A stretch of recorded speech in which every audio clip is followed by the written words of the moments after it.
Media is the most powerful tool in the world. It can make you and break you. Why? Because it controls the mind of the masses. It has the power to prove innocent guilty and guilty innocent. To also know about this thing, that is the career opportunity in media industry, I, Himanshu Kaushik, your host of the day, would like to welcome you in today's webinar. And I hope that you all are safe, sound, happy, and healthy at wherever you're taking this webinar from. So before we move on and learn a lot more about the opportunities we're going to learn through the session, we have our experts here with us. First, I'd like to introduce Dr. Mukesh Kumar sir. He is a professor and Dean School of Liberal and Creative Arts here in lovely professional university. A well-known face of Indian television, having more than 34 years of experience in media, and has joined us here, who has been a YouTuber, writer, anchor, poet, and academician also. He has his 6 new channels that is launched, and his News Express, Sahara Samay are some of those. He has hosted different shows like Aapki Baitak, Kahi Ankahi, and many others as well. And not only this, he also is a well-known author and has published 11 books till now, and has been writing regular columns for magazines like Deshbandhu, Punk, and his poetry collection, Sadho Jag Borana, is well appreciated in literary circles as well as amongst the readers. So, sir, it is huge honor for me to be able to hear you in the webinar, and I heartily welcome you in the webinar. Thank you, Himanshu. Thank you. So pleasure is mine. And with this, I would like to introduce Dr. Jitendra Singh sir also. He is an assistant professor and HOD Department of Journalism here. And he's a media educator with more than 15 years of experience in academics and industry.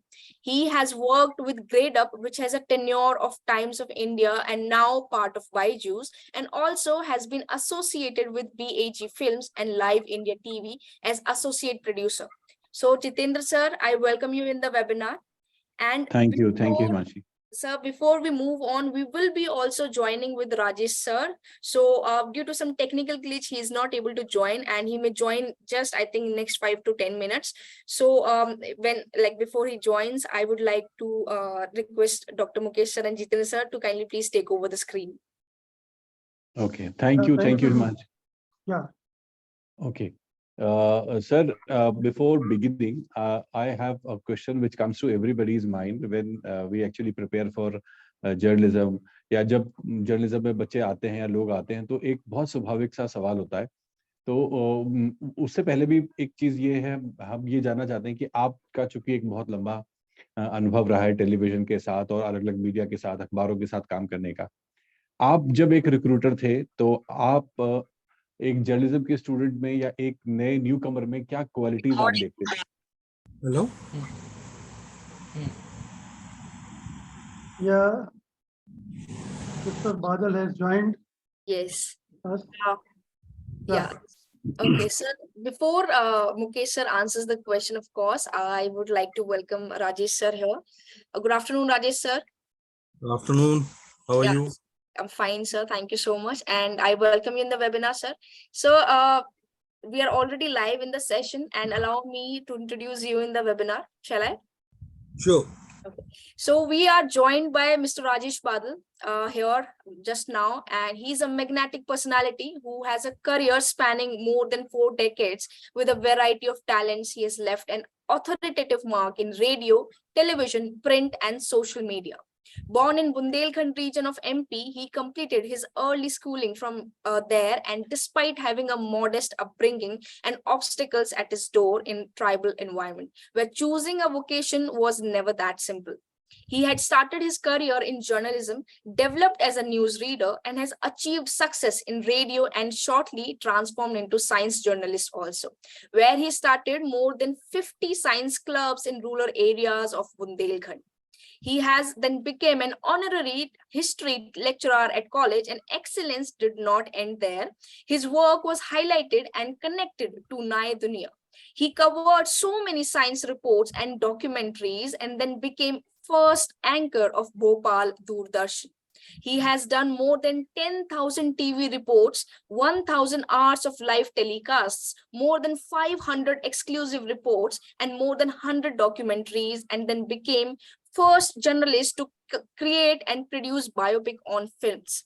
He has been invited as a visiting scholar by USA to study journalism and has uncountable awards under his name. He has been an ex-editor Aaj Tak, former editor Rajya Sabha TV, and has interviewed eminent personalities like PM Indira Gandhi, Rajiv Gandhi, and others as well. And he is now currently busy working as TV, print, and social media journalist and making films. So, sir, it is a great honor for me to introduce you in the webinar, and looking forward for amazing session. And I heartily and sincerely welcome you in the webinar, sir. Thanks a lot. And I'm happy to see you, all of you, from lovely university. So I have been visiting there twice or thrice, I think so. So really, you are a student of a great university, which is a very respectful academic institution of the India. So thanks a lot again. My pleasure, sir. Now I'd like to Mukesh sir to kindly please forward with the session. Yeah, thank you Himanshi. मैं सबसे पहले तो बादल जी का शुक्रिया अदा करना चाहूँगा. He is very busy person. He is working, I think, 24/7. He writes articles for newspapers. He is busy with making documentaries and programs for different channels. So he is a very busy person, and I am really thankful to him that he has spared time to participate in this discussion, and I think his guidance will provide some light to our participants and students who are looking journalism as their career, future, as their future. मैं बादल जी आपका स्वागत करता हूं, और मेरा पहला सवाल ये है कि जर्नलिज्म पत्रकारिता में जो लोग आना चाहते हैं जी,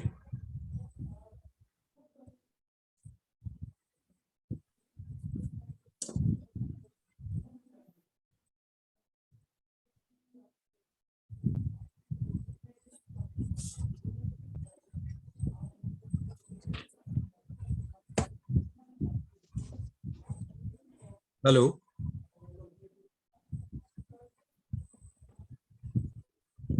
I'm not getting you, Mukesh ji. Are you hearing me?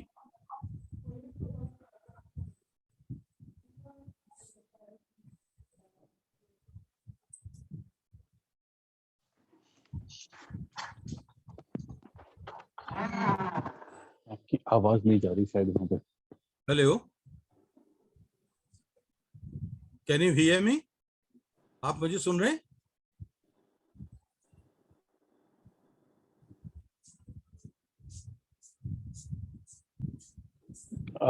Sir I think Mukesh sir disconnect हो गए हैं.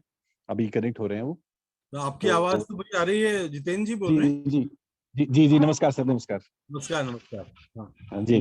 तो प्रॉब्लम हुई है. हाँ, वो अभी बस ज्वाइन कर रहे हैं, उनको कुछ नेटवर्क इशू है. सर मैं आपसे एक सवाल पूछना चाह रहा था.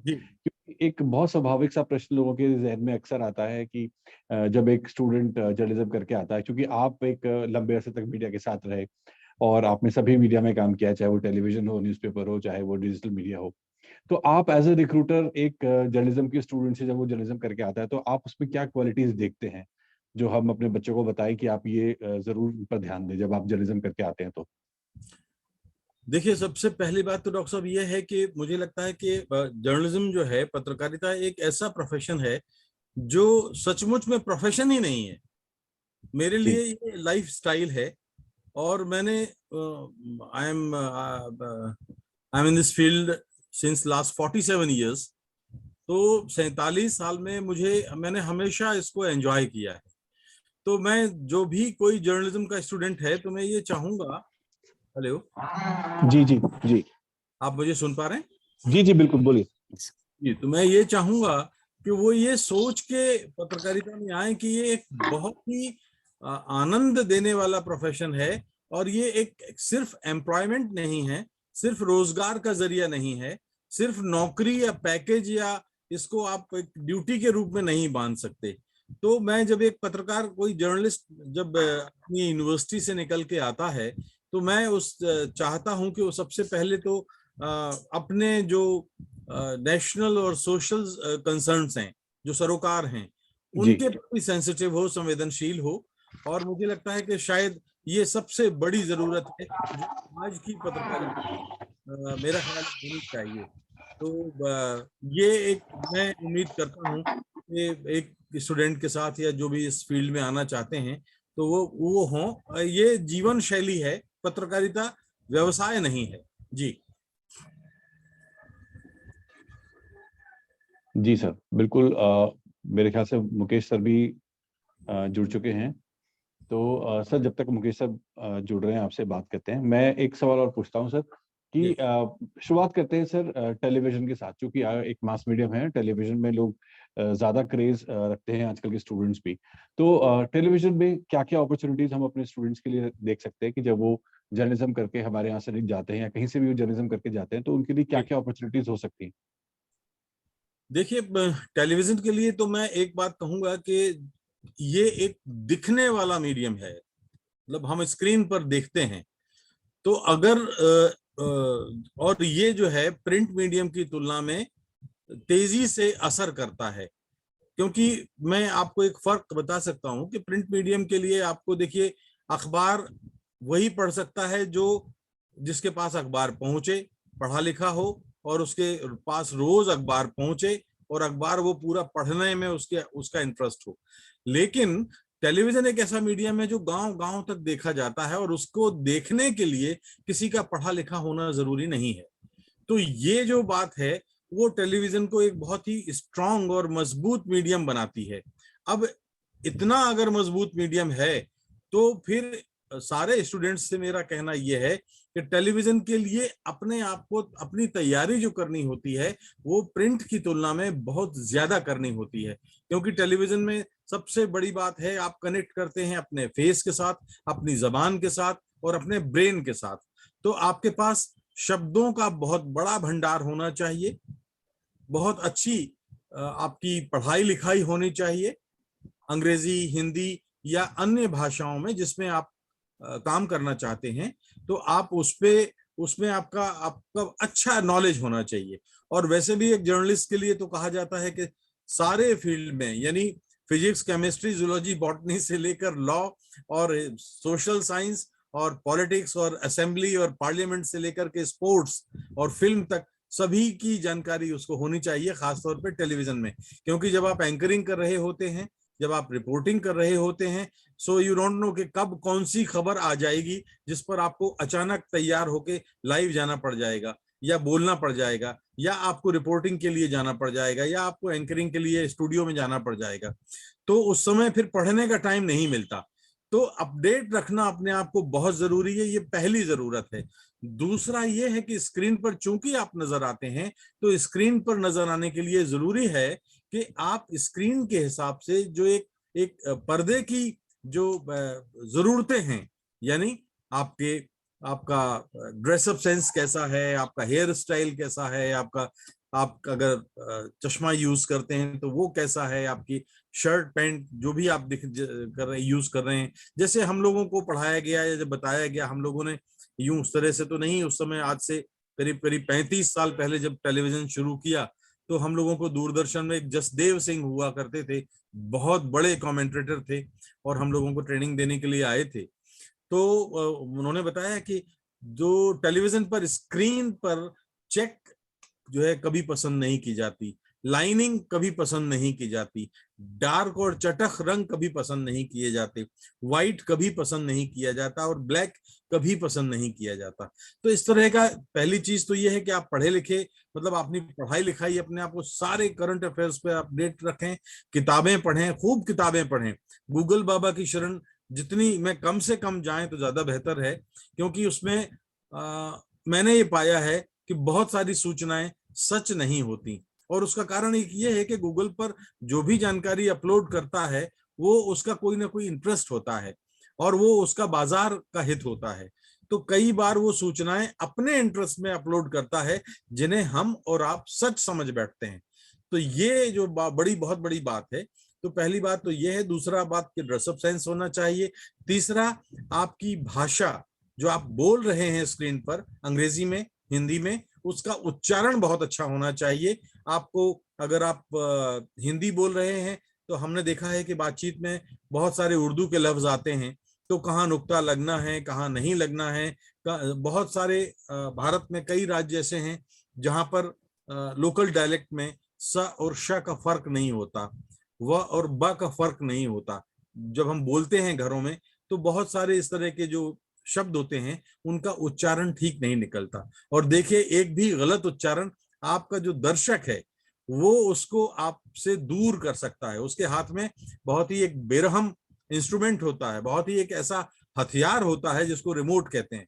अगर आप नहीं जमे तो वो 1 सेकंड के 10वें भाग में आपको खारिज कर देगा, आपको दूर कर देगा, और तब आपकी व्यूअरशिप गिर जाएगी। तो ऐसे में जरूरी ये है कि भाषा, उच्चारण, ये भी आपका बहुत अच्छा होना चाहिए। और अंतिम बात जो है, आपको फिजिकली फिट होना चाहिए। हमने देखा है कि टेलीविजन जब से आया है तो एक खास किस्म का एक ग्लैमर इसके साथ जुड़ गया है।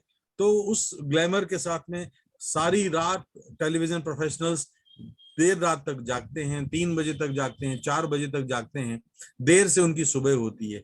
ये साल 2 साल 4 साल तो चलता है, लेकिन फिर बाद में फिजिकली फिट नहीं रह पाते। जैसे मैं कह सकता हूं कि I am in this field since last 47 years, और अभी मैं कम से कम 40 ईयर्स तो और पत्रकारिता करूंगा, आई कैन से। तो ये जरूरी है कि आप अपनी फिटनेस पर ध्यान रखें। जी हिमांशी, मुझे इजाजत दें तो मैं कुछ चीजें और ऐड करना चाहूंगा। ये Definitely, sir. बड़ी बहुत ही बेसिक चीजें बादल जी ने बताई हैं कि ये आपको चाहिए, लेकिन कुछ चीजें आपके पास होती हैं और कुछ चीजों को आपको मांझना पड़ता है। और उसके लिए आपको ऐसी जगहों पर जाना पड़ता है, ऐसे कोर्सेज करना पड़ता है, ऐसे पढ़ाई लिखाई करनी पड़ती है जहां आपके अंदर जो टैलेंट है उसको मांझा जाए। यानी जैसे भाषा की बात की कि आप बोल किस तरह से रहे हैं और लिख किस तरह से रहे हैं, जब तक कोई आपको ठीक से गाइड नहीं करेगा तब तक शायद आप उसको इम्प्रूव नहीं कर पाएंगे। इसी तरह से कुछ स्किल्स हैं जो आपको मीडिया में रहने के लिए आना चाहिए। मसलन आपको थोड़ा कैमरे फोटोग्राफी, सिनेमेटोग्राफी का नॉलेज होना चाहिए, आपको वीडियो एडिटिंग का नॉलेज होना चाहिए, न्यूज़ प्रोडक्शन किस तरह से न्यूज़ चैनल्स में होता है उसका आइडिया होना चाहिए। तो एक बेसिक ट्रेनिंग आपको इस लेवल पर भी चाहिए कि आप टेक्निकल इक्विपमेंट जो हैं उनका इस्तेमाल जान सकें, ताकि जब आप कोई कोर्स करके निकलें, कोई डिग्री लेकर निकलें, तो आपके स्किल सेट्स को लेकर जो भी रिक्रूटर्स हैं उनको लगे कि हाँ ये हमारे काम का है। तो साथ साथ में ये सारी चीजें भी सीखनी पड़ती हैं। और चूंकि मीडियम भी लगातार बदलता रहता है, अभी कुछ समय तक टेलीविजन मीडिया का बोलबाला था, आज भी है, और अब हम देख रहे हैं कि डिजिटल मीडिया हावी होता जा रहा है, धीरे धीरे उसकी पॉपुलैरिटी बढ़ती जा रही है। तो आपको टेलीविजन मीडियम के बाद अब डिजिटल मीडिया के हिसाब से अपने को प्रिपेयर करना है। तो आप जब कोई कॉलेज, कोई यूनिवर्सिटी, कोई प्रोग्राम, कोई डिग्री कोर्स चुनते हैं तो आपको ये भी ध्यान में रखना पड़ता है कि वहाँ मुझे ये जो लेटेस्ट इक्विपमेंट है, लेटेस्ट इंफ्रास्ट्रक्चर है, और वहाँ की जो फैकल्टी है वो आने वाले फ्यूचर के 10-15 साल के लिए मुझे तैयार कर सकती है कि नहीं। क्योंकि जिस तरह से इंडस्ट्री में बहुत ही रैपिड चेंजेस आ रहे हैं, उसमें ये बहुत ज़रूरी है कि आपको उसके हिसाब से एक ट्रेनिंग दी जाए कि आपके में अंदर एडॉप्टेबिलिटी हो, कि नई टेक्नोलॉजी आएगी तो मैं अडॉप्ट कर सकता हूँ, नए तरह के कंटेंट डिज़ाइन आएंगे उनको मैं लर्न कर सकता हूँ और उनको डिलीवर कर सकता हूँ। तो ये नए चैलेंजेस हैं। एक तो ये है। दूसरी बात ये है कि जैसे जैसे नए मीडियम आ रहे हैं तो नए तरह के जॉब भी क्रिएट हो रहे हैं। मतलब नए जॉब प्रोफाइल आ गए हैं जिनमें मैं देख रहा हूँ कि डिजिटल मीडिया में कई ऐसे जॉब प्रोफाइल आ गए हैं जिनमें अच्छे खासे पैकेज भी हैं। तो जो लोग केवल जर्नलिज्म का जुनून लेकर नहीं आते इस प्रोफेशन में, उनको लगता है कि इकोनॉमिकली भी मुझे एक बेटर फ्यूचर चाहिए, तो उनको ये अपने आप को इस तरह से ढालने की जरूरत पड़ती है कि वो नए मीडियम के में जो नए तरह की जॉब प्रोफाइल क्रिएट हो रहे हैं उसके लिए अपने को प्रिपेयर करें। जैसे मसलन अब डिजिटल मार्केटिंग एक ऐसी विधा आ गई है जिसमें बहुत डिमांड है। डिजिटल मार्केटिंग हर कंपनी हर प्रोडक्ट के लिए चाहिए, और जिसको इस मीडियम की समझ है, एसईओ की समझ है, इस मीडियम में कैसे प्रोडक्ट को एडवर्टाइज करना है, मार्केट करना है, उसको उसकी अंडरस्टैंडिंग है, उसके लिए बहुत अपॉर्चुनिटी है। सोशल मीडिया मैनेजर बहुत सारे इंस्टीट्यूशंस को, ऑर्गेनाइजेशंस को, इवन इंडिविजुअल्स को, सेलिब्रिटीज को सोशल मीडिया मैनेजर्स की जरूरत पड़ती है, और उसके लिए बहुत बड़ा स्कोप है और वो हाई पैकेज जॉब्स हैं। तो मैं ये कह रहा हूँ कि आज से 10 साल पहले जो जॉब प्रोफाइल्स थे वो दूसरे थे। अब जो नए जॉब प्रोफाइल्स सामने आ रहे हैं, जो पूरे ग्लोबलाइजेशन और नई तरह की इंडस्ट्रीज के शेप लेने की वजह से मीडिया इंडस्ट्री भी उसके हिसाब से बदल रही है, तो ये नई चीजें पैदा हो रही। तो जो स्टूडेंट्स, जो कैंडिडेट्स इस तरह से अपने फ्यूचर को मीडिया में देख रहे हैं, वो एक खुले दिलो दिमाग से आए और इस पूरे जो भी प्रोग्राम वो चुनते हैं, जो भी पढ़ाई अपने लिए चुनते हैं, उसको अच्छे से समझ के, उसको डूब कर, जैसा बादल जी ने कहा कि ये थोड़ा क्रिएटिव जो भी प्रोफेशन होगा वहाँ जुनून चाहिए। बिना जुनून के आप कुछ नया क्रिएट नहीं कर सकते। तो उस जुनून के साथ अगर इस प्रोफेशन को आप अडॉप्ट करेंगे, तो मतलब देखिए कि कोरोना के समय जब सारी इंडस्ट्रीज एक तरफ से स्टैंड स्टिल हो गई थी, तब भी मीडिया 12-14% के सालाना दर से बढ़ रहा था, ग्रो कर रहा था। और ये पिछले आप 150-200 दशक, 3 डिकेड से देखेंगे तो लगातार मीडिया ग्रो कर रहा है और लगातार ग्रो करता जाएगा, क्योंकि मीडिया एक बहुत बड़ा टूल बन गया है करियर प्रोडक्ट के लिए या तमाम इंडस्ट्री के लिए एक व्हीकल बन गया है। इसलिए इसके पीछे मतलब इसके रुकने का तो सवाल ही नहीं उठता। ये हो सकता है कि जो कन्वेंशनल मीडियम है वो थोड़ा कमजोर पड़ेंगे और नए मीडियम आगे जाते जाएंगे, और उसको नए जो भी आ रहे हैं जर्नलिस्ट, बडिंग जर्नलिस्ट, वो सब उनको नए ढंग से अडॉप्ट करके और आगे बढ़ेंगे। सर, इसी से रिलेटेड एक क्वेश्चन हमारे पास आया है गार्गी शर्मा का। वो पूछ रहे हैं कि हमें स्टार्ट में ही पता होना चाहिए जर्नलिज्म में कि हमें किस प्रोफाइल में जाना है, या फिर हमारे पास ये स्कोप होता है कि हम बाद में भी ये पता कर सके कि हम किस प्रोफाइल में आगे जा सकते हैं? लाइक कैन वी डिसाइड, और हमें प्री डिसाइड रखना पड़ेगा? ये मैं जवाब दे देता हूँ इसका। देखिए, आपको अभी जर्नलिज्म के फील्ड की बहुत ज्यादा, जब आप एंटर करते हैं तो पूरी जानकारी नहीं होती, लेकिन आप जिस दिन आप एडमिशन ले लेते हैं, हमने पहले टर्म से ही आपको गाइड करना शुरू कर देते हैं कि ये प्रोफाइल्स हैं। अब आप अपने आप को एसेस करो, हम भी आपकी मदद करेंगे। आप में क्या क्वालिटीज हैं, आप अपने आप को चुनो और उसके हिसाब से पाथवे चुनो कि मैं इस तरफ जाना चाहता हूँ, मैं एंकर बनना चाहता हूँ, मैं टीवी रिपोर्टर बनना चाहता हूँ, मैं प्रोग्राम प्रोड्यूसर बनना चाहता हूँ, मैं सोशल मीडिया मैनेजर बनना चाहता हूँ, जो भी पब्लिक रिलेशन में जाना चाहता हूँ या एडवर्टाइजिंग की दुनिया में जाना चाहता हूँ, वो सारे जॉब प्रोफाइल्स के बारे में और इंडस्ट्री में उसके लिए किस तरह की अपॉर्चुनिटीज हैं, ये सारी चीजें, ये सारी जानकारी हम आपको पहले टर्म से देना शुरू कर देते हैं। और वहां फिर आप अपनी पसंद से चुन सकते हैं कि मैं ये करना चाहता हूं या ये करना चाहती हूं। और इसी तरह से फिर आप चाहें तो सेकेंड ईयर में आपको रियलाइजेशन होता है कि नहीं, ये नहीं, मेरे लिए तो ये ज्यादा ठीक है, तो आप वहां चेंज भी कर सकते हैं अपना।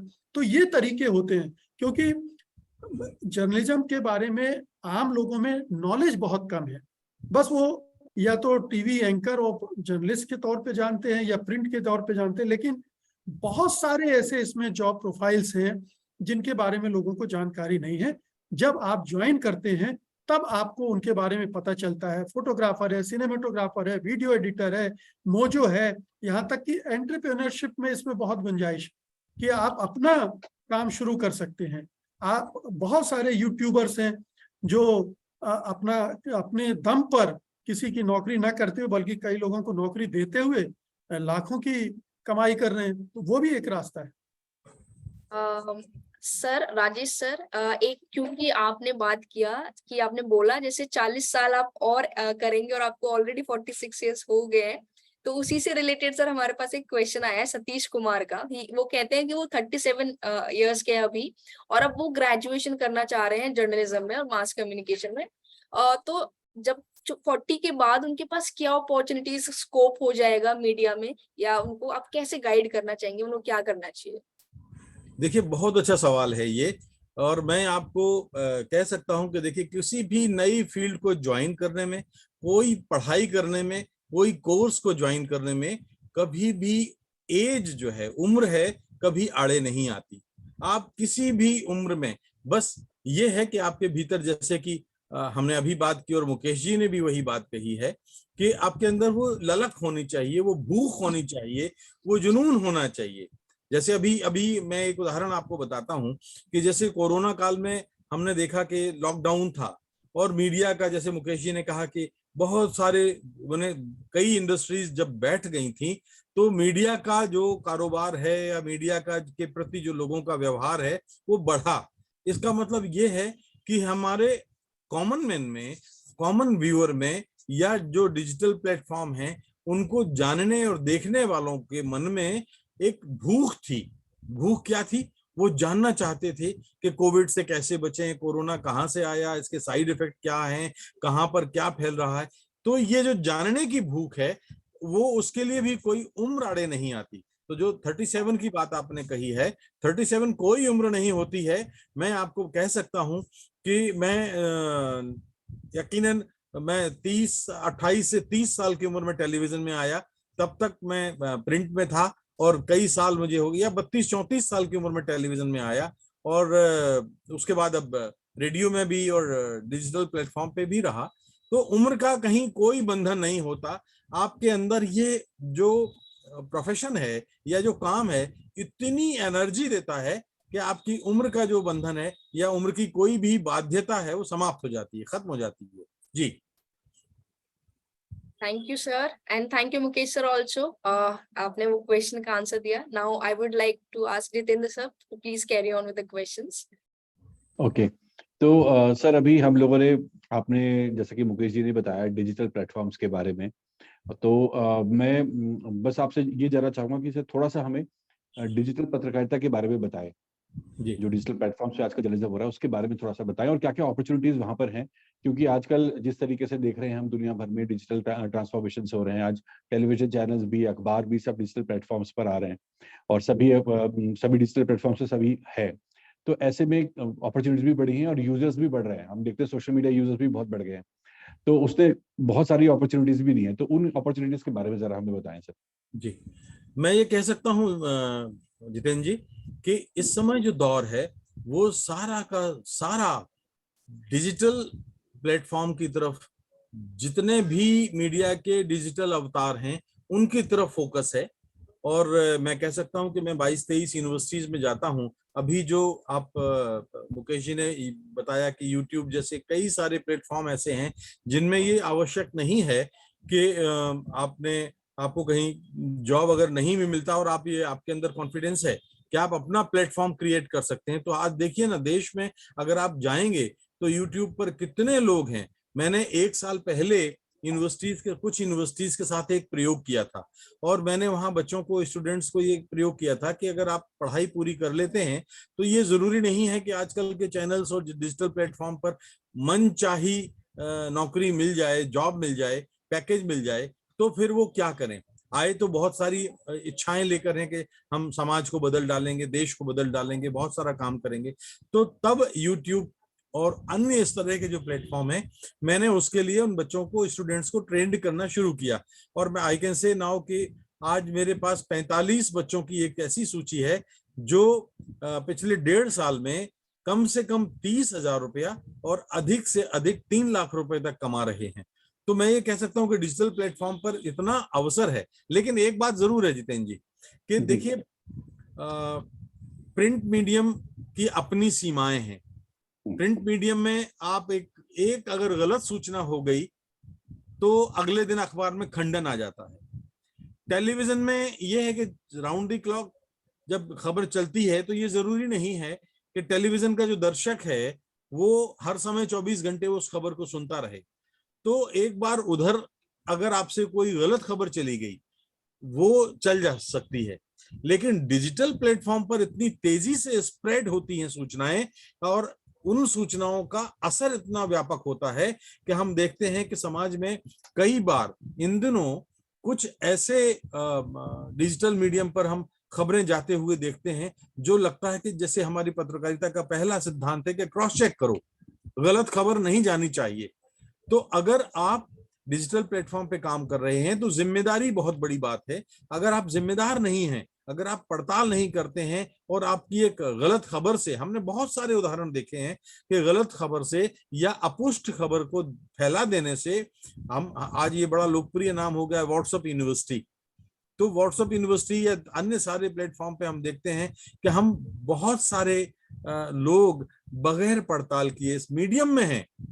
हालांकि ये डिजिटल प्लेटफॉर्म के साथ एक बात ये भी है कि जरूरी नहीं कि वो केवल पत्रकार ही उस पर होते हों, उसमें एक पान वाला भी उस पर शामिल हो सकता है, किराने वाला भी शामिल हो सकता है, एक लाइब्रेरी का आदमी भी शामिल हो सकता है, सब्जी वाला भी हो सकता है, वो भी यूट्यूब पर हो सकता है, वो भी गूगल पर और फेसबुक पर हो सकता है।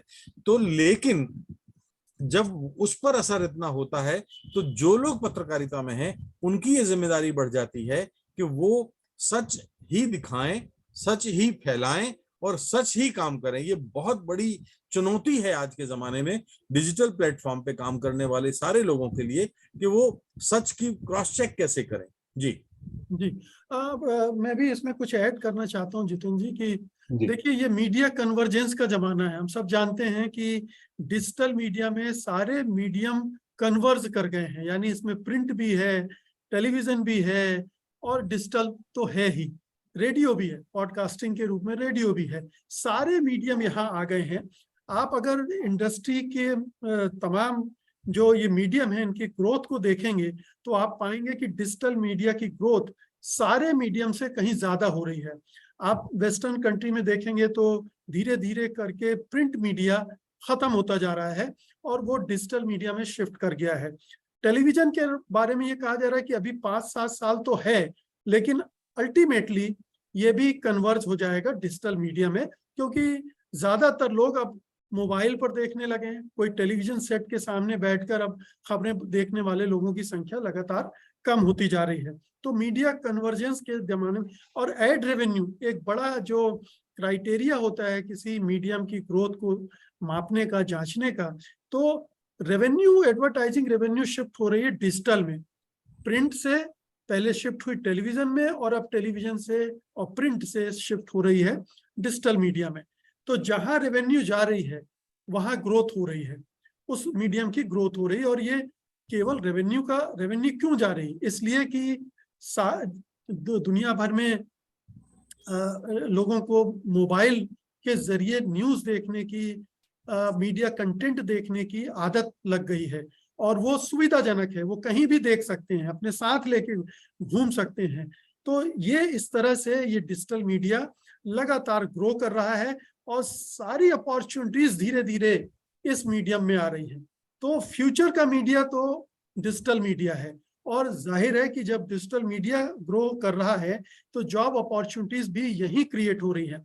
मैं यहाँ ऐड करना चाहता हूँ कि हमने लवली प्रोफेशनल यूनिवर्सिटी में जो रिवीजन किया है अपने तमाम प्रोग्राम्स का, कोर्सेज का, उसमें इस बात पर सबसे ज्यादा जोर दिया है कि जो बच्चे आज हमारे यहाँ एडमिशन लेने जा रहे हैं वो जब 3 साल या 5 साल बाद करके डिग्री लेके यहाँ से बाहर निकलेंगे तब तक जो मीडिया की दुनिया है वो क्या शेप ले चुकी होगी और उसके लिए हमारे बच्चे किस तरह से रेडी होंगे।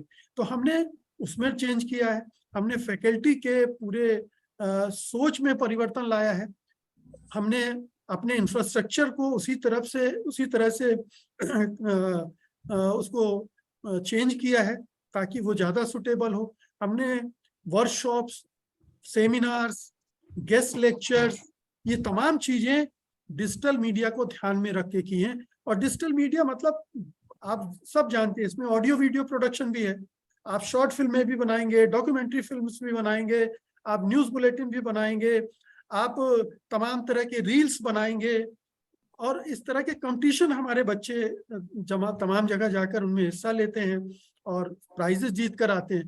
तो मेरे कहने का मतलब ये है कि अब जो भी बच्चे एडमिशन ले रहे हैं उनको अपना दिमाग खुला रखना चाहिए कि हम अब फ्यूचर के मीडिया के साथ, और वो उनका दिमाग खुला हुआ है ऑलरेडी, क्योंकि वो उसी मीडिया में है। ये कहने की जरूरत नहीं है मुझे, क्योंकि वो तो उसी मीडिया को ही कंज्यूम कर रहे हैं, उसी का उपयोग कर रहे हैं। अब मुझे नहीं लगता कि ये जनरेशन टीवी के सामने बैठकर, हो सकता है कि आईपीएल और ये सब देखने बैठ जाती हो, लेकिन जो मीडिया कंटेंट है, न्यूज़ और इस तरह का कंटेंट, वो टेलीविजन पे कम ही देखती है। तो फ्यूचर इस मीडियम का है, इस मीडियम में अपॉर्चुनिटी है, और इस मीडियम के हिसाब से जो भी यूनिवर्सिटी इस तरह से प्रोग्राम डिलीवर कर रही हैं स्टूडेंट्स को, मुझे लगता है कि वो अपने बच्चों के भविष्य के साथ न्याय कर पा रही है। मुकेश जी, एक बात और है, अगर आपकी अनुमति हो तो मैं जोड़ूं। जी प्लीज। एक बात और भी है कि देखिए, इस मीडियम में जब आप काम कर रहे हैं तो चुनौतियां बढ़ गई हैं। चुनौती सबसे बड़ी ये बढ़ी है कि देखिए, एक जमाना था जब लोग थिएटर में जाते थे और 3 घंटे की फिल्म देखते थे, 4 घंटे की फिल्म देखते थे। मैंने तो 5 घंटे तक की फिल्म देखी है। प्रिंट मीडिया में पूरा अखबार पढ़ते थे, 14 पेज का अखबार, 16 पेज का अखबार पढ़ते थे। टेलीविजन में आधा घंटे 1 घंटे का बुलेटिन देखते थे। लेकिन अब सबसे महंगा हो गया है वो समय। आप देखिए, किसी से भी बात कीजिए, समय नहीं है, टाइम नहीं है किसी के पास। तो जब टाइम नहीं है तो ये बड़ी चुनौती है कि कम समय में आपको अपनी बात कहनी पड़ेगी। तो आप देखिए, हम लोगों ने डॉक्यूमेंट्री पहले आधा घंटे की एक स्टैंडर्ड डॉक्यूमेंट्री बनाते थे, अब तो आजकल 5 मिनट की भी डॉक्यूमेंट्री बनने लगी है। 7 मिनट, 5 मिनट, 10 मिनट तक की डॉक्यूमेंट्री बनती है। तो कम शब्दों में अपनी बात को बच्चों को कहना आना चाहिए, स्टूडेंट्स को आना चाहिए। और ये बात बहुत जरूरी है, क्योंकि एक दर्शक आमतौर पर यह माना जाता है कि 10 मिनट 15 मिनट से ज्यादा आपके साथ नहीं ठहरता। जी। Thank you sir, Rajesh sir, Mukesh sir. Sir आपने जैसे बात की अभी कि टाइम कम हो गया है, स्टूडेंट्स जो मतलब बाकी के लोग भी जो है वो 10-10 मिनट में देखते हैं। सर एक क्वेश्चन आया है बहुत इंटरेस्टिंग, अजय कुमार पूछ रहे हैं प्रिंट मीडिया में क्या अपॉर्चुनिटीज है अभी, मतलब total shift from digital media to print media. Sir देखिए, प्रिंट मीडिया में आपको बताऊं कि when I started as a journalist in print media, तो उस समय अखबार का, जैसे नवभारत टाइम्स मान लीजिए, देश का सबसे बड़ा अखबार था, तो उसके 2 या 3 शहरों से एडिशन निकलते थे। दैनिक जागरण उत्तर प्रदेश का सबसे बड़ा अखबार है, पंजाब केसरी पंजाब का बहुत बड़ा अखबार है, मध्य प्रदेश में भास्कर बहुत बड़ा अखबार है। तो आज से 10-20 साल पहले 2 या 3 या 4 एडिशंस निकलते थे। लेकिन जब से सैटेलाइट कम्युनिकेशन की सुविधा आई है, हम ये पाते हैं कि एक एक अखबार के 40-40 सैटेलाइट एडिशंस निकल रहे हैं। और जब आप ये देखिए कि 40 सैटेलाइट एडिशंस निकल रहे हैं, आप दैनिक जागरण देख लीजिए, भास्कर देख लीजिए, अमर उजाला देख लीजिए, ट्रिब्यून देख लीजिए, पंजाब केसरी, कोई भी अखबार देख लीजिए, नवभारत टाइम्स, हिंदुस्तान। तो जब इतने निकलते हैं तो उनमें रोबोट तो काम नहीं करते। काम कौन करता है? काम करने वाले तो आप जैसे पत्रकार ही हैं। तो रोजगार की जो संभावनाएं हैं प्रिंट में भी उसी तरह से बढ़ी हैं। और देखिए, एक वर्ग, ये बात सही है कि टेलीविजन ने प्रिंट मीडिया पर कुछ असर डाला है, लेकिन आज भी मैं जानता हूं कि कुछ लोग ऐसे हैं, एक कल्चर के साथ हमारे अखबार ऐसा जुड़ गया है प्रिंट मीडिया, कि सुबह जब होती है और हम चाय पीते हैं और अगर अखबार ना मिले तो फिर वो ऐसा लगता है कि सुबह अधूरी रही। तो ये आदत मुझे नहीं लगता एकदम से जाएगी। अभी कम से कम आने वाले कई वर्षों तक प्रिंट मीडिया में बड़ा स्कोप है, एडिशंस निकलेंगे। दूसरी चीज और भी है एक प्रिंट मीडियम में, कि पहले नेशनल अखबार निकलते थे, प्रादेशिक अखबार निकलते थे, अब उसी टेक्नोलॉजी पर जिलों से भी वैसे ही अखबार निकल रहे हैं, उनकी वैसी ही प्रिंटिंग क्वालिटी निकल रही है, सैटेलाइट एडिशंस उनके हम देखते हैं। तो जो उनके ई संस्करण आते हैं उनमें भी संभावनाएं हैं और भरपूर संभावनाएं हैं। तो मैं बिल्कुल कह सकता हूं, और मेरा अपना तो मेरा मानना यह है कि जिसको बहुत अच्छा टेलीविजन जर्नलिस्ट बनना है, जिसको बहुत अच्छा रेडियो जर्नलिस्ट बनना है, जिसको बहुत अच्छा डिजिटल प्लेटफॉर्म पे काम करना है, उसको शुरुआत प्रिंट से करना चाहिए। प्रिंट से अगर आप शुरुआत करेंगे तो भाषा का संस्कार मिलता है, पढ़ने लिखने का संस्कार मिलता है, जो आपको टेलीविजन में, जो आपको रेडियो में, जो आपको डिजिटल मीडियम में बहुत काम आएगा। जी, एक चीज जोड़ देता हूँ हिमांशु, बस बहुत से ब्रीफ में, कि हिंदुस्तान में न्यूज़पेपर और मैगजीन की प्रिंटिंग और सेलिंग कम नहीं हुई, दुनिया भर में कम हो रही है, लेकिन यहाँ number of newspaper and magazines are continuously increasing. तो एक बात तो ये है। दूसरी बात ये कि प्रिंट ने भी डिजिटल के साथ अपनी दोस्ती कर ली है, तो उनके अपने डिजिटल प्लेटफॉर्म हैं, और प्रिंट में जो जर्नलिस्ट जाते हैं दरअसल वो प्रिंट के लिए भी काम करते हैं और डिजिटल प्लेटफॉर्म के लिए भी काम करते हैं। तो वहां भी एक तरह का कन्वर्जेंस है, और प्रिंट में ये आपको दोनों तरह के काम करने का भी मजा मिलता है। यानी आप प्रिंट अखबार के लिए भी काम कर रहे हैं और डिजिटल प्लेटफॉर्म के लिए भी काम कर रहे हैं, तो उससे आपकी रीच और भी बढ़ जाती है। तो कम से कम हिंदुस्तान में अभी अगले 10 साल तक प्रिंट मीडिया जिंदा है, फल फूल रहा है। उसके बाद तो दुनिया जिस तरह से बदल रही है, एआई आ रहा है और तमाम चीजें हो रही हैं, उसमें तो किसी को पता नहीं है कि क्या होगा। Thank you sir. Sir but मेरे को ऐसा लगता है कि मेरे एक्सपीरियंस से हम चाहे टीवी पे देख लें, चाहे हम अपने फोन पे देख लें, बट जो सुकून न्यूज को रीड करने में न्यूज़पेपर से आता है, आई थिंक वो कहीं नहीं आता है। सो सर ने एकदम सही बोला कि वो चाय और newspaper that won't go anywhere. And with this Jitendra sir, I would want you to please continue with the questions. नहीं, बिल्कुल सर ने दोनों हमारे सर ने बहुत अच्छी बात कही, क्योंकि अखबार का और चाय का जो रिश्ता है ना, वो हमारी संस्कृति से जुड़ा हुआ है। लोगों को सुबह उठते ही चाय के साथ अखबार चाहिए होता है, और आज भी लोग अखबार की खबरों पर ज्यादा विश्वास रखते हैं बहुत बार। तो और अखबारों का अपना एक महत्व है, और दुनिया में भले ही अखबारों की स्थिति जो भी हो, बट अभी कुछ सालों तक हिंदुस्तान में तो अखबार सर्वाइव करेगा, और अभी अखबारों में स्कोप है काफी और बहुत सारी अपॉर्चुनिटीज हैं। वो बात अलग है कि डिजिटल प्लेटफॉर्म्स भी आ रहे हैं और डिजिटल पे सब लोग शिफ्ट हो गए। सर अभी मुकेश सर, अभी आपने जैसा बताया डिजिटल मार्केट मीडिया के बारे में, तो मैं बस इतना और जानना चाहता था कि क्या डिजिटल एडवर्टाइजिंग में भी कहीं ना कहीं अपॉर्चुनिटीज बढ़ी है, और आपने उसको लेकर अपने जर्नलिज्म में क्या चेंजेस किए हैं, जिससे कि जो हमारे स्टूडेंट्स हो जो जर्नलिज्म करें वो कुछ नया सीख पाए डिजिटल के पर्सपेक्टिव में। देखिए, पिछले 10-15 सालों में एडवर्टाइजिंग, पब्लिक रिलेशन और कारपोरेट कम्युनिकेशन, ये जी। 3 ऐसे फील्ड हैं जिन्होंने बड़ी तेजी से ग्रो किया है, क्योंकि ग्लोबलाइजेशन हुआ है, इंडस्ट्रियलाइजेशन तेजी से बढ़ा है, मल्टीनेशनल कंपनीज की दिलचस्पी भारत के मार्केट में बढ़ी है, तो वो पहुंचना चाहते हैं, अपने कंज्यूमर तक पहुंचना चाहते हैं, और इसलिए इन फील्ड में अपॉर्चुनिटीज बहुत बढ़ी है। और इसीलिए हमने एक नया प्रोग्राम भी लॉन्च किया है इसके लिए।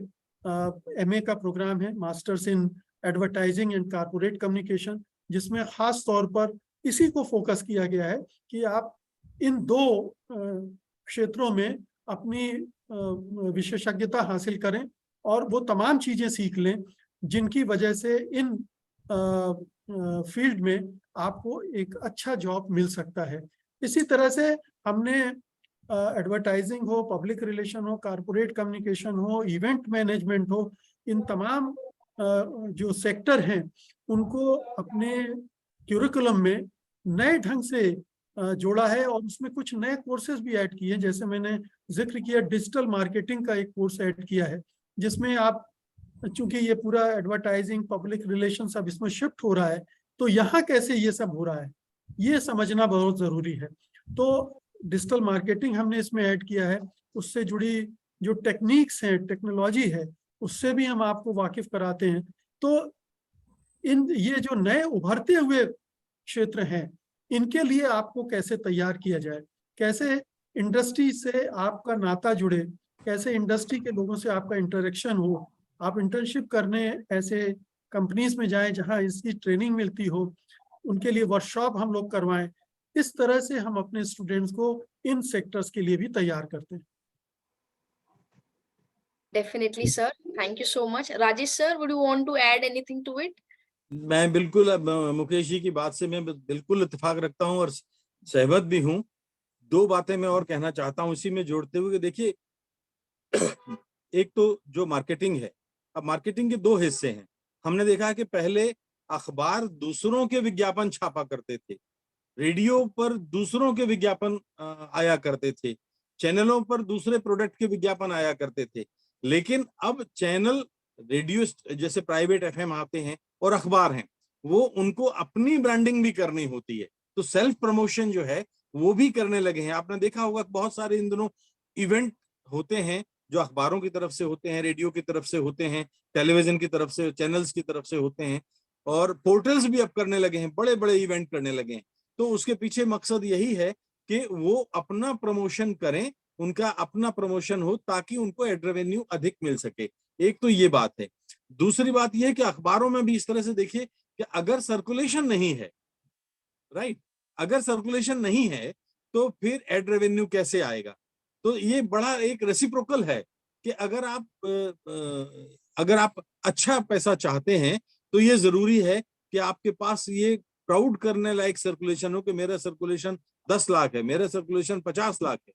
तो अगर ऐसा होता है तो मुझे लगता है कि शायद ये मार्केटिंग फील्ड के लोगों के लिए अच्छी बात होगी। दूसरी बात एक और, अभी मैं अपनी बात इससे वो बताऊंगा कि अखबार अभी भी प्रामाणिक क्यों है। मान लीजिए रेडियो में एक लाइन कोई गलत सूचना प्रसारित हो गई, वो तो प्रसारित हो जाने के बाद तो फिर वो खत्म हो गई, उसका अस्तित्व नहीं रहा। टेलीविजन चैनल में अगर कोई दर्शक नहीं देख पाया तो वो भी खबर दिखा दी गई, गलत खबर। लेकिन अखबार में जो छपता है शब्द, वो जो छपा हुआ शब्द है वो एक दस्तावेज होता है और वो हमेशा के लिए एक रिकॉर्ड होता है। तो अगर उसमें आपने गलत छाप दिया तो फिर बड़ा मुश्किल अखबार को लेने के देने पड़ जाते हैं। और इसलिए हमने देखा है कि अखबार अभी कई मामलों में टेलीविजन की तरह गैर जिम्मेदार नहीं है, वो अभी भी ध्यान रखते हैं, क्योंकि वो कोर्ट में अगर किसी ने ले अखबार को घसीटा तो वो छपा हुआ शब्द एक प्रमाण बन जाता है। जी definitely sir, and I agree with what you said. Sir, एक क्वेश्चन मेरे माइंड में आया था इसी से, जब आप बोल रहे थे कि जब आजकल जो ब्रांड्स हैं वो खुद भी प्रमोट कर रहे हैं, लाइक खुद को भी प्रमोशन, तो क्या एक ऐसा टाइम भी आ सकता है, बीइंग जेन जी, जो हम स्टूडेंट्स हम कह सकते हैं अपने आप को, कि जो यूट्यूब चैनल्स हैं वो भी अपना प्रमोशन स्टार्ट कर दें on different medias, like different channels as well, कि जो YouTube है वो भी अपने आप को बोले कि ओके ये YouTube चैनल पर ये सारी चीजें हम आपको दिखाएंगे। सो ऐसा टाइम आ सकता है सर? ये आ सकता है, नहीं आ गया है हिमांशी, ये टाइम आ गया है, ये तो कई साल से चल रहा है, ऑलरेडी चल रहा है। तो और YouTube इस मामले में बहुत सारे उनके, अगर आप देखें जो यूट्यूबर्स हैं वो जानते हैं कि उनके लिए YouTube प्लेटफॉर्म जो है कई तरह के पैकेजेस देता है, कई तरह के प्रपोजल्स देता है। तो इस तरह से ये दोनों तरफ से है। तो ऐसा तो अवसर अब मेरा ख्याल है कि आ चुका है कि वो लोग भी, क्योंकि इससे उनको भी फायदा होता है ना। जैसे मान लीजिए कि किसी यूट्यूबर ने अपना चैनल मोनेटाइज किया, तो मोनेटाइज जब करेगा तो 4 पैसे अगर उसको मिलेंगे तो कुछ पैसे यूट्यूब को भी मिलेंगे। फेसबुक का अगर आप जाते हैं और फेसबुक पे अगर ऐसे होता है तो दोनों तरफ का फायदा है। तो ये तो मेरा ख्याल है चल रहा है। जी sir, I definitely I think, thank you so much sir for answering this. And इससे मेरे को यही लगता है कि जर्नलिज्म एक ऐसी फील्ड होगी जो कभी एंड नहीं होने वाली है, क्योंकि एट द एंड कुछ ना कुछ कहीं ना कहीं से निकलता है जहाँ पे दैट नेवर एंड्स। इसके ब्रांचेस बेशक बन जाए बट ये एंड नहीं होगी। Jitendra sir, we have, if you could conclude the questions. हाँ बिल्कुल, सर ने जैसा बताया दोनों बहुत अच्छी बात बताई, और मुझे उम्मीद है कि हमारे जो ऑडियंस हैं वो जरूर इससे बेनिफिट हुए होंगे, उनको बहुत फायदा मिलेगा। और बस मैं इतना, और एक सवाल और मेरे जहन में आ रहा था कि हम देखते हैं कि आजकल ब्लॉगर्स बहुत कॉमनली दिखाई देते हैं, एक टर्म है ब्लॉगर्स। ठीक है, आजकल सोशल मीडिया पे बहुत सारे लोग ब्लॉगर्स बने हुए हैं या इन्फ्लुएंसर्स बने हुए हैं और अपना स्टार्टअप कर रहे हैं। कोई फूड ब्लॉगर बना हुआ है, कोई व्लॉग बना रहा है, वीडियोस बना रहा है। ठीक है, और तो उसमें ये कोर्स जो है हमारा जर्नलिज्म का, वो कितना हेल्पफुल होगा और कितने एवेन्यूज वहां पर हैं? तो मुकेश जी, इस बारे में मैं आपसे जानना चाहूंगा कि सर ये हमारा जो कोर्स है इसमें ये कितना हमारे लिए हेल्पफुल होगा, हमारे सोशल मीडिया की, खास करके जब हम एंटरप्रेन्योरशिप की बात करते हैं तो उसमें ये कोर्स हमारा जर्नलिज्म का किस तरीके से बच्चों को हेल्प करता है? डॉक्टर जितेंद्र, देखिए हमने अपने कोर्स में हर सेमेस्टर में एक सोशल मीडिया प्रोजेक्ट रखा हुआ है, जिसमें बच्चे खुद अपना यूट्यूब चैनल क्रिएट करते हैं या अपना ब्लॉग क्रिएट करते हैं या अपना एक पॉडकास्टिंग का प्लेटफॉर्म तैयार करते हैं और फिर लगातार नेक्स्ट सेमेस्टर में उसमें कंटेंट पर काम करते हैं। 1-2 सेमेस्टर कंटेंट पर काम करने के बाद फिर उसके मोनेटाइजेशन पे जाते हैं। तो ये पूरी प्रोसेस है जिसमें कोई भी स्टूडेंट 2-2.5 साल में उस प्लेटफॉर्म को उस हद तक ले जाता है जहां पर उससे वो रेवेन्यू जनरेट करने लगे। तो ये एक तरह की ट्रेनिंग है कि आप एक प्लेटफॉर्म क्रिएट करते हैं, उसको पॉपुलराइज करते हैं, उसके सब्सक्राइबर बनाते हैं, लाइक्स पर ध्यान देते हैं, उसके कंटेंट को लगातार बदलते रहते हैं, नया करते रहते हैं, नए नए तरह का एक्सपेरिमेंट करते हैं और फिर उसको मार्केट भी करते हैं, मोनेटाइज करते हैं। तो बादल जी ने जैसे कहा कि एक पूरी प्रोसेस है जो यूट्यूबर्स ऑलरेडी कर रहे हैं और हम अपने बच्चों को ये पहले ही सेमेस्टर से देना शुरू कर देते हैं। तो जब वो अपने यूट्यूब के लिए या ब्लॉग के लिए कंटेंट बनाते हैं तो उनकी लिखने की, उनकी शूटिंग करने की, उनकी एडिटिंग की, उसमें ग्राफिक्स क्या इस्तेमाल होना है, उसकी पैकेजिंग कैसे होनी है, उसका प्रेजेंटेशन कैसे होना है, ये तमाम चीजों के बारे में लर्निंग उसकी शुरू हो जाती है और 2-2.5 साल में वो अच्छे से मंझ जाता है। तो ये एंटरप्रेन्योरशिप, अगर आप अपना स्टार्टअप शुरू करना चाहते हैं अपनी डिग्री कंप्लीट करने के बाद, उसके लिए आपके दिमाग में क्लैरिटी रहती है। इस पूरे कोर्स में हम उनको बजटिंग भी बताते हैं, कैसे कैसे प्रमोशन होता है, कैसे डिस्ट्रीब्यूशन होता है कंटेंट का। तो ये तमाम चीजें जब वो लर्न कर लेता है तो डिग्री खत्म होने के बाद उसके पास ऑप्शन होता है कि वो इंडस्ट्री में जॉब के लिए जाएगा, अपना स्टार्टअप शुरू करेगा, एंटरप्रेन्योरशिप करेगा, फ्रीलांसिंग करेगा, सारे ऑप्शन खुले होते हैं। तो इस तरह से हमने पूरे करिकुलम को इस तरह से डिजाइन किया है कि जो इंडस्ट्री रेडी जो टर्म है हम उसको ध्यान में रखकर करते हैं कि 3 साल में वो इंडस्ट्री के किसी भी हिस्से में जाने के लिए तैयार रहे बच्चे। Sir Yes. या Himanshu please continue. Sir, continue. Sir अगर हम कुछ टाइप्स की बात करें तो क्या हम अपने बच्चों को कुछ इंटरनेशनल एक्सपोजर भी देते हैं कि जिसमें हम कुछ एक्सचेंज प्रोग्राम्स या वो भी करते हैं? बिल्कुल। आप तो अभी हमारी एक स्टूडेंट यूरोप जा रही है सेमेस्टर एक्सचेंज प्रोग्राम में। उसके पहले बहुत सारे बच्चे जा चुके हैं। हमारे कई इंटरनेशनल यूनिवर्सिटीज के साथ टाई अप्स हैं जिसमें हम स्टूडेंट एक्सचेंज प्रोग्राम के तहत अपने बच्चों को भेजते हैं और बाहर के बच्चे भी इस यूनिवर्सिटी में आते हैं।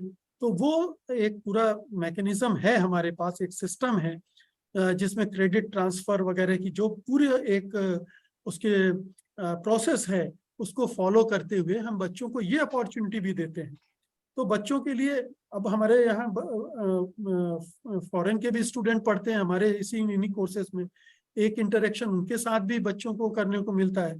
तो एक जो पूरी डाइवर्सिटी है, जो आप एक इंटरनेशनल जो कम्युनिटी है उससे आपका इंटरेक्शन है, एक्सपोजर जो है वो मिलता है आपको। आप एक सेमेस्टर के लिए बाहर जाते हैं, नई चीजें जानते हैं, नई चीजें सीखते हैं। तो ये इसका भी प्रोविजन हमारे यहाँ है और बच्चे ऑलरेडी इसको अवेल कर रहे हैं इस अपॉर्चुनिटी को। सर एक लास्ट सवाल और मैं आपसे पूछना चाहूंगा कि एक मीडिया इंस्टीट्यूट में इंफ्रास्ट्रक्चर बहुत बड़ा इंपॉर्टेंट रोल प्ले करता है, आप भी जानते हैं।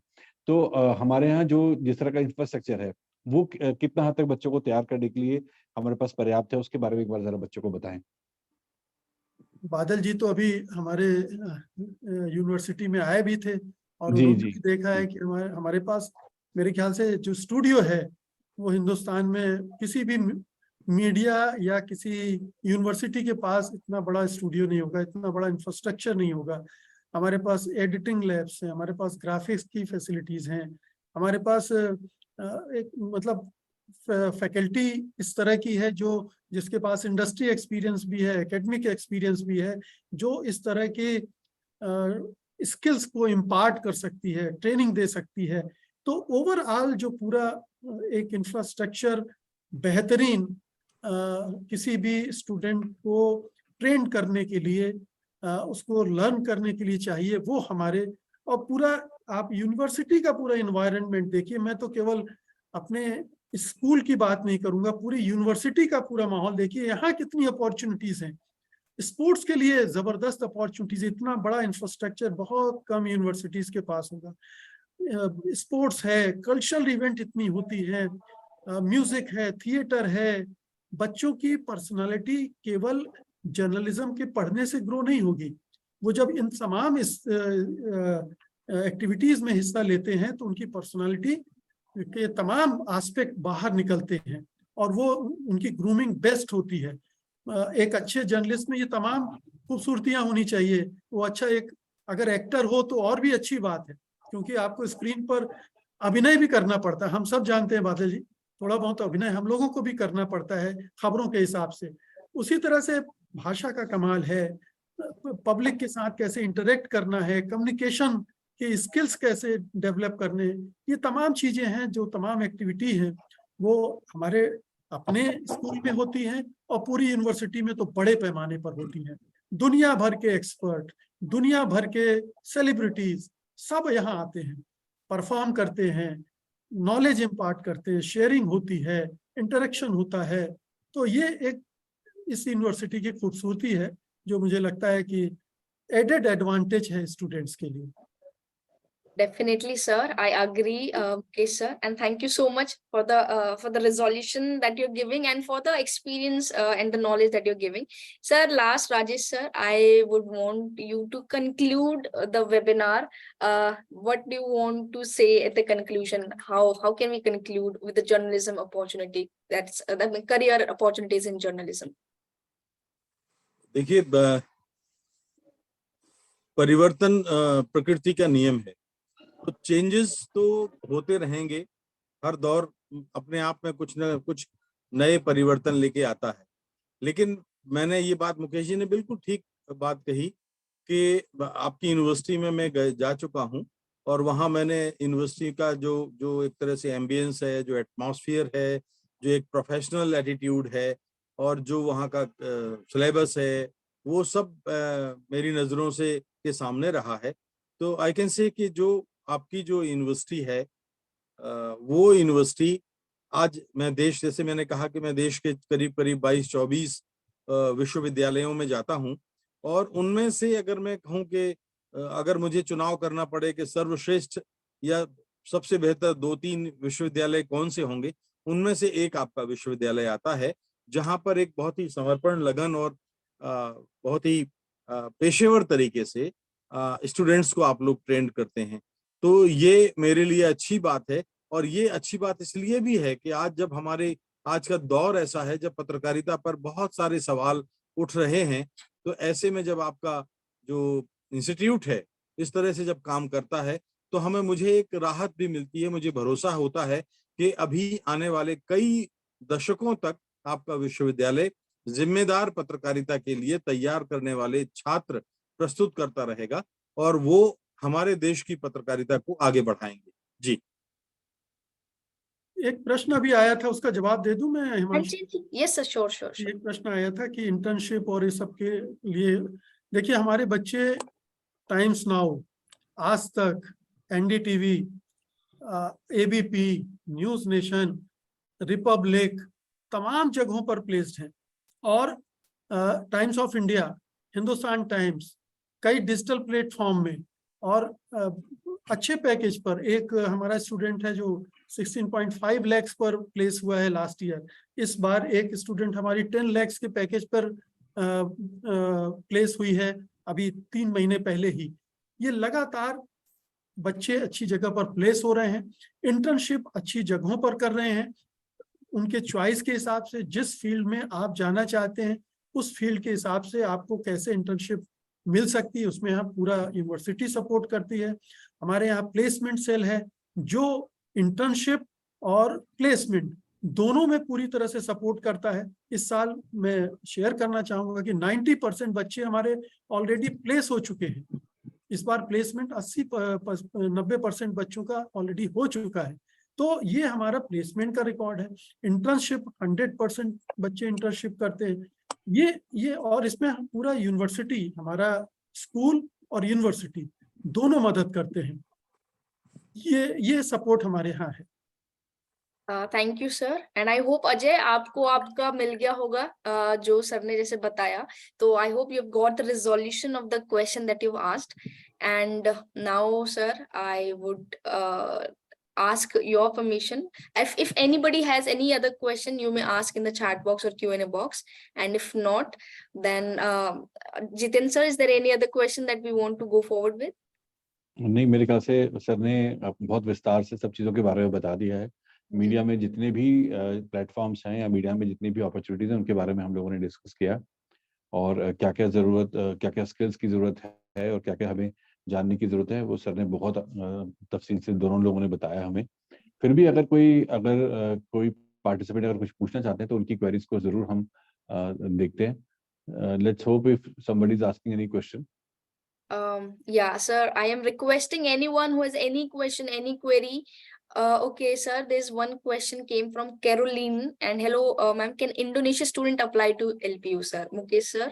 Yes, Caroline, thank you for asking this question. You can apply in LPU. We have students from number of countries, more than 60 countries.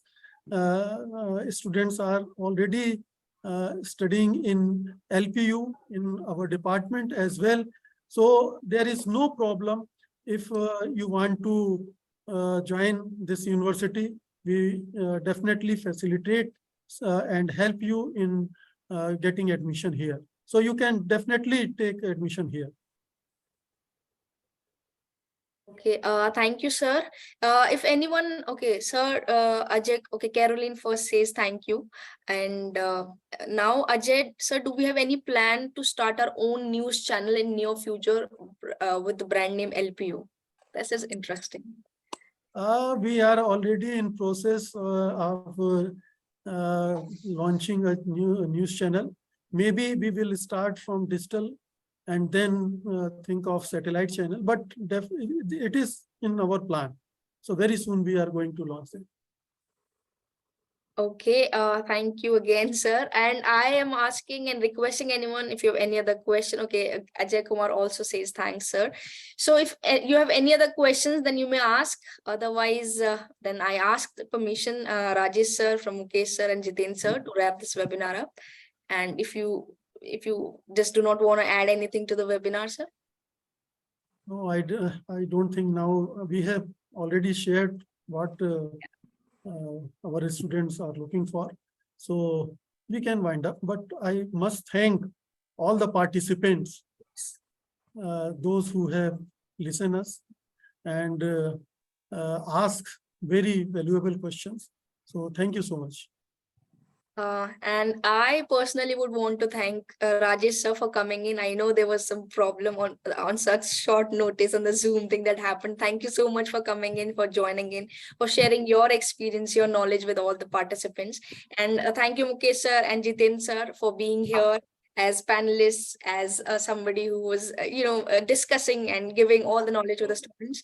And at the last, I would want to thank all the participants, of course, for being here with us for this long hour now. And the questions that you've given are really appreciated. So I have given one link in the chat box, of course. That is a link. If you can just click on the link, you would be, coming in direct contact with the counselors of LPU. So there, you can just click on the link. And if you want to have any other queries you want to resolve, you can just click on that link. Now, with this, I shall take the leave from, of course, all the attendees and all the panelists as well. So at the last, thank you so much for joining in, Rajesh sir, Mukesh sir, and Jiten sir. So until next webinar, stay safe and stay healthy, and meet you soon in the next webinar. Thank you, sir. Thank you. Thanks a lot.